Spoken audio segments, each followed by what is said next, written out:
Sir আসসালামু আলাইকুম। Sir আজকে আপনার আসতে তো দেরি হলো। কই, আমি তো ঠিক সময় আসছি। না, আজকে আপনার দেরি হয়েছে। আমার 5টায় আসার কথা, 4:58 বাজে। আপনি শুধু আপনার রাস্তায় দেখলেন, কিছু মানুষের অপেক্ষা দেখলেন না। বুঝলাম না। কিছু না, চলেন ভেতরে। হিমি। জি স্যার, আমি কখন থেকে আপনার জন্য অপেক্ষা করছি। আপনি আসবেন আর আমি আপনাকে দেখবো। সরি। পরে দেবো। বুঝাও।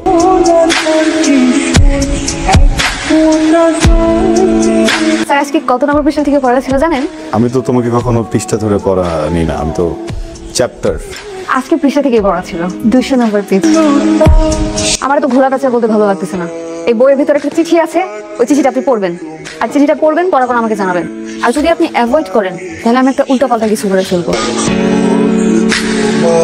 ডিয়ার স্যার, আমি জানি আমি ছোট, আপনি আমাকে ছোট বলে আমার অনুভূতিগুলোকে উড়িয়ে দিতে পারেন, সেটা বড় বিষয় না। আমি আপনাকে ভালোবাসি স্যার, প্লিজ অ্যাকসেপ্ট মাই লাভ।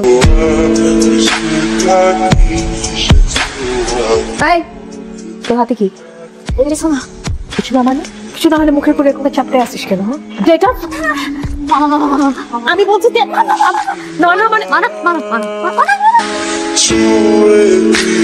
ভাই, আমার একটা মাত্র মেয়ে, ওরে প্রাইভেট পড়ানোর জন্য বাসায় মাস্টার রাখলাম।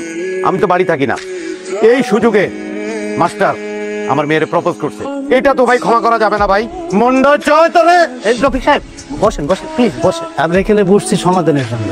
ভাই, আপনারা সম্মানিত মানুষ, আমার তো মান সম্মান সব গেল, এর একটা সমাধান দিয়ে যান আপনারা।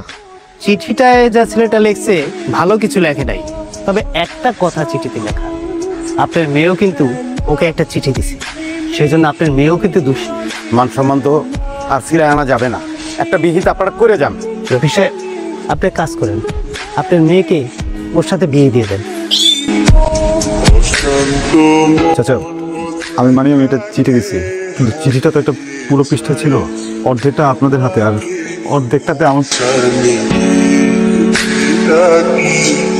স্যার, আপনি কি আমার উপরে এখন রেগে আছেন? রেগে থাকাটা কি অস্বাভাবিক? না স্যার। প্রয়োজনীয় কথা যদি না থাকে আমার সাথে কথা বলবো না, বোঝা গেছে? চুপচাপ এখানে শুয়ে ঘুমাও, আমি আছে দিকে। আপনি এখান থেকে যাবেন না, প্লিজ। আপনি এখান থেকে যাবেন না। আমি এখান থেকে যাবো না। যাবো না বলছি না যাবো।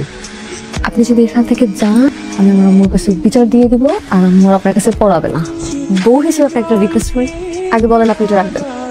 মাথায় কসম দিয়ে বলেন রিকোয়েস্টটা রাখবেন। আর কি করতে ছাড়ো, আমি কসম পারি না, ছাড়ো। না প্লিজ। কসম পারি না, ছাড়ো না। কসম রাখবো। তোমার রিকোয়েস্ট বলো, রিকোয়েস্ট কি? আপনি আর ছাত্রী পড়াতে পারবেন না। মানে কি? মানে আপনার ছাত্রী পড়ানো নিষেধ।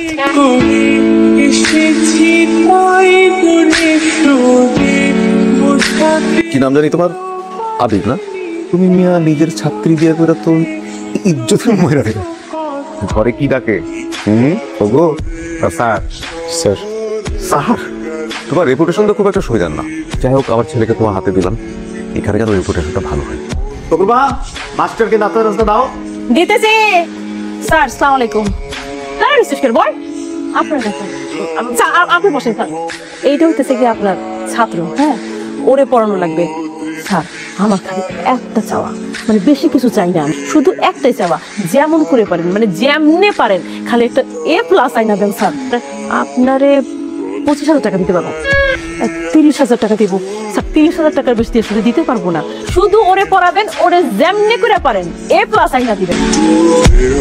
স্যার, স্যার শুনেন না, একটা কথা বলবো। সারাদিন বাসায় একা একা থাকি, কথা বলার কেউ নাই, কার সাথে কথা বলতেছে? স্যার, আজকে আমরা একটা নতুন চ্যাপ্টার শিখবো। নতুন চ্যাপ্টার? আর চ্যাপ্টারের নাম হচ্ছে লাভ ইচ আদার। আপনি আমাকে বলবেন আই লাভ ইউ। আপনি বলেন আমাকে অনেক ভালোবাসেন। আমার মতো মেয়ে পাওয়া আপনার 14 গোষ্ঠীর সৌভাগ্য। আপনি আমাকে প্রমিস করেন, আমি যা বলবো আপনি তাই করবেন। মাথা দিয়ে প্রমিস করেন।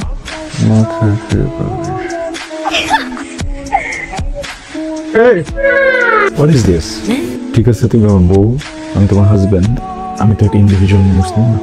তো আমি মানুষটা সারাদিন কাজ করার পরে এসে যখন ঘুমাচ্ছি, তুমি কিন্তু আমার পারমিশন ছাড়া বা আমাকে না জানি করে কাছাকাছি হতে পারো না। মানে আমাদের দেশে কি হয় জানি না, কিন্তু যদি বিদেশ হতো আমি তো মামলা করে দিতে পারতাম তোমার নামে, আমি তোমাকে সুপ করে দিতাম। কি সুপ করে দিতেন? একটু আগে যে আপনি আমাকে বলছেন আই লাভ ইউ, তারপর বলছেন আমি তোমাকে ভালোবাসি, আর বলছেন আমি যা বলবো আপনি তাই করবেন, আর আমার মতো মেয়ে পাওয়া আপনার 14 গোষ্ঠীর সৌভাগ্য। আর এখন আপনি আমাকে বলতেছেন আমাকে সুপ করে উড়াই দেবেন। হাজবেন্ড কি মিথ্যা বলে এরকম? আপনার কথা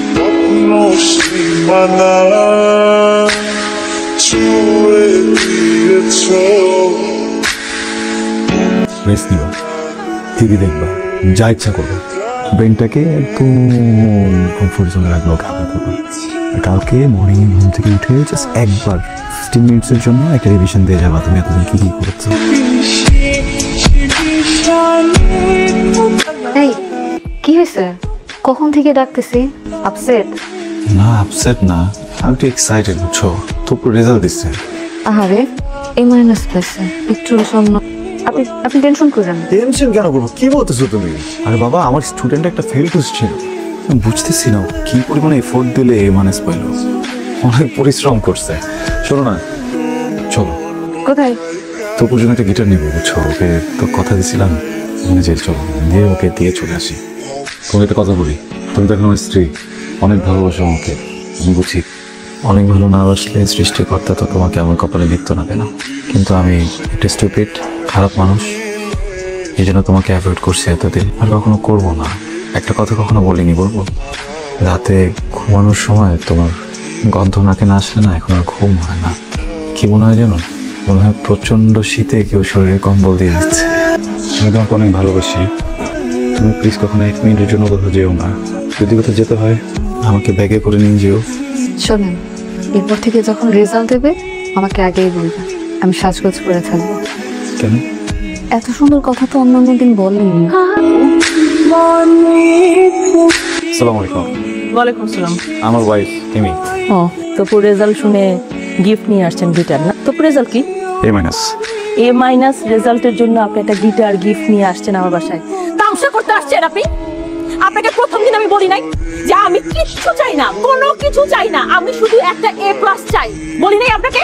আপনি কোন মুখে একটা এ মাইনাস রেজাল্ট শুনে গিটার নিয়ে আসছেন এই বাসায়? আপনি জানেন আমার বোন আমাকে ফোন করে আজকে এক কথা শুনেছে যে এত ভালো একটা টিচার রাখছো, কই তোমার ছেলে তো এ প্লাস পাইলো না, আর আমার ছেলে টিচার ছাড়াই এ প্লাস পাইলো। আপনি কি তবে একটু বেশি বলছেন? আমি বেশি বলছি না, আমি যা বলতেছি ঠিকই বলতেছি। ওয়াইফকে নিয়ে তেমন একটা বের হওয়া হয় না, আজকে আসছি তো ওর সামনে, প্লিজ।